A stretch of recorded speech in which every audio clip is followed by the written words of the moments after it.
will yield you the most repeatability. And as traders, we want to be repeatable, not necessarily always correct. When I mean correct, I mean in terms of your P&L. So I always trade with a 15-minute fair value gap. Then I look for a 1-minute entry, or I sometimes call it a 1-minute PO3 entry, and we're going to explain what that is. And then we're going to be using order flow. Now, you need all three to make the strategy work, and you need all three to make any strategy work, right? Now, more broadly, this is a key level. You need an entry into a key level, and you're looking for confirmation. Now, confirmation can only really come via the order flow footprint charts, right? So if we this is the ATAS platform. So on the order flow footprint charts, I will break this trade down again.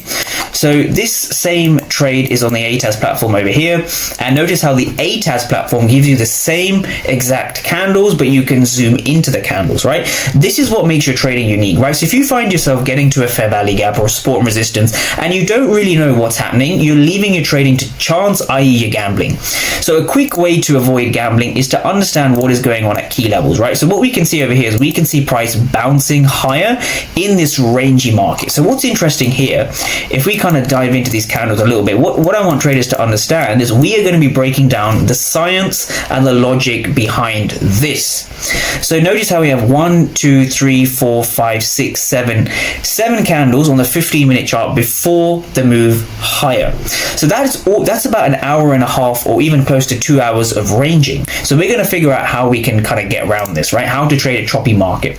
And so the first thing to understand is when you're trading a choppy market, you need to be very precise with your key levels.